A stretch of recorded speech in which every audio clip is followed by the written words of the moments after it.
درا پہنی، ہتھیار گلے میں لٹکائے، گھوڑی پر زین باندھی اور سوار ہو کر دوڑ نکلا تاکہ وہ سب سے پہلے محمد مصطفیٰ صلی اللہ علیہ وسلم کو پکڑنے میں کامیاب ہو سکے اور اس طرح وہ قریش کے انعام کا مستحق بن سکے۔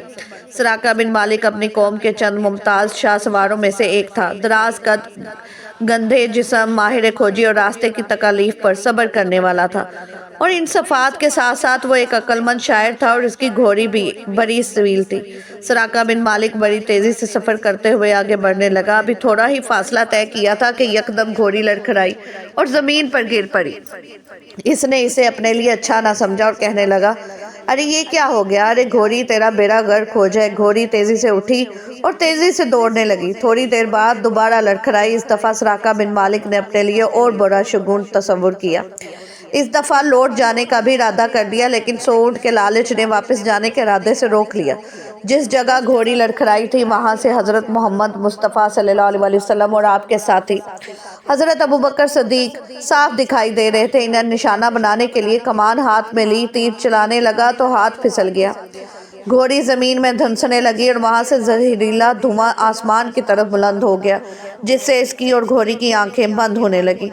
گھوڑی کو ایڑی لگائی تو زمین میں دھنس گئی اور اس کے پاؤں زمین میں اس طرح پیوست ہوئے جیسے ان میں کیل ٹھوک دیے گئے ہوں۔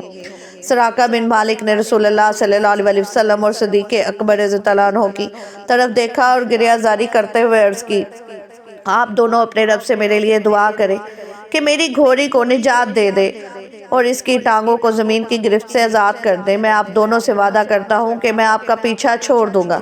رسول اللہ صلی اللہ علیہ وسلم نے اس کے لیے دعا کی۔ اللہ تبارک تعالیٰ نے اس کی ٹانگوں کو زمین کی گرفت سے آزاد کر دیا۔ آزادی ملنے کے تھوڑی دیر بعد پھر دل میں لالچ پیدا ہوا اور رسول اللہ صلی اللہ علیہ وسلم کے تعاقب میں گھوڑی کو ایڑی لگا دی۔ اس دفعہ گھوڑی پہلے سے بھی زیادہ زمین میں دھنس گئی۔ سراقہ نے فریادی بن کر عرض کی کہ میرا سارا ساز و سامان اور ہتھیار رکھ لو۔ میں اللہ تعالیٰ کو گواہ بنا کر آپ دونوں سے عہد کرتا ہوں کہ راستے میں آپ کے تعاقب میں جو بھی آ رہا ہوگا میں اسے واپس لوٹا دوں گا۔ دونوں نے ارشاد فرمایا، ہمیں تیرا زہرا اور ساز و سامان کی کوئی ضرورت نہیں، ہاں البتہ لوگوں کو واپس دینا۔ پھر رسول خدا صلی اللہ علیہ وسلم نے اس کے لیے دعا کی تو اس کی گھوڑی آزاد ہوگی۔ جب سراقہ بن مالک لوٹنے لگا تو دور سے آواز دی اور عرض کیا، اجازت ہو تو میں آپ سے بات کرنا چاہتا ہوں۔ خدا کی قسم میں کوئی ایسی حرکت نہیں کروں گا جو آپ کو ناپسند ہو۔ عرض کی، یا رسول اللہ صلی اللہ علیہ وسلم، خدا کی قسم آپ کا دین غالب آ کر رہے گا۔ آپ صلی اللہ علیہ وسلم مجھ سے وعدہ کریں کہ جب میں آپ کی ریاست میں آؤں تو آپ میری عزت کریں گے اور مجھے یہ وعدہ لکھ دیں۔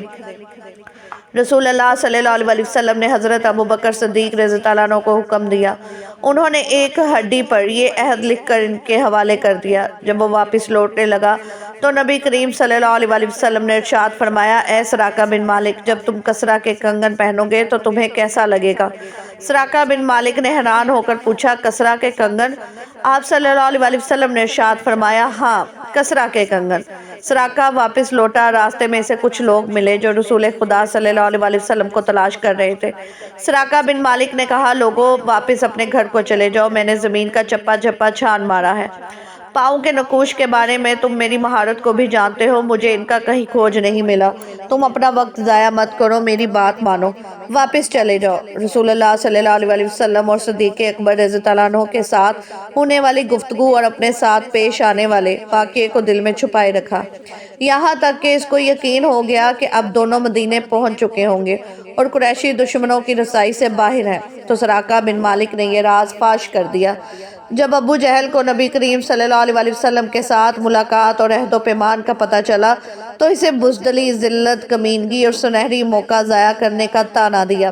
سراقہ بن مالک نے ابو جہل کی ملامت کا جواب اشعار میں دیا، جن کا مفہوم یہ ہے، ابو جہل، خدا کی قسم جب میری گھوڑی کی ٹانگیں زمین میں دھسی تھی تو اگر اس حالت میں دیکھ لیتا تو تمہیں یقین ہو جاتا اور اس میں کوئی شک نہ رہتا کہ محمد صلی اللہ علیہ وسلم سچے رسول ہیں، بھلا ان کا کون مقابلہ کر سکتا ہے۔ حالات نے پلٹا کھایا اور گردش ایام نے یہ موقع فراہم بھی کر دیا۔ وہ محمد صلی اللہ علیہ وسلم جو رات کی تاریکی میں اپنے دشمنوں سے چھپتے ہوئے نہایت قسم پرسی کے عالم میں مکہ سے نکلے تھے، آج شاہانہ انداز کے ساتھ ہزاروں سفید تلواروں اور نیزوں کے جلوں میں سردار اور فاتح کی حیثیت میں مکہ میں داخل ہوئے۔ وہ سرداران قریش جنہوں نے تکبر و نخوت کے ساتھ عرب میں شور مچا رکھا تھا، آج رسول خدا کی خدمت میں نہایت عاجزی اور انکساری کے ساتھ جان بخشی کی بھیک مانگتے ہوئے عرض پرداز تھے۔ حضور صلی اللہ علیہ وسلم آپ کے اخلاق حسنہ کے پیش نظر امید ہے کہ آج آپ ہم سے اچھا برتاؤ کریں گے۔ نبی کریم صلی اللہ علیہ وسلم آپ ہم سے اچھا برتاؤ کریں گے۔ نبی نے فیاضی برتتے ہوئے ارشاد فرماتے ہوئے کہا، جاؤ تم آزاد ہو۔ سراقہ بن مالک نے اپنی سواری تیار کی اور رسول اکرم صلی اللہ علیہ وسلم کی خدمت اقدس میں حاضر ہوا تاکہ آپ کے سامنے مسلمان ہونے کا اعلان کرے اور 10 سال پہلے جو تحریری پروانہ اس کے پاس موجود تھا وہ پیش کر کے امان حاصل کرے۔ سراقہ بن مالک کہتے ہیں، میں نبی کریم صلی اللہ علیہ وسلم کی خدمت میں حاضر ہوا تو آپ صلی اللہ علیہ وسلم اس وقت ایک انصاری لشکر کے جھرمٹ پہ تشریف فرما تھے۔ مجھے دیکھ کر انصاری اپنے نیزوں سے کچوکے لگانے لگے اور کہنے لگے، دور ہٹ جاؤ، تم یہاں کیا لینے آئے ہو؟ میں صفوں کو چیرتا ہوا رسول اقدس صلی اللہ علیہ وسلم کے پاس پہنچنے میں کامیاب ہو گیا۔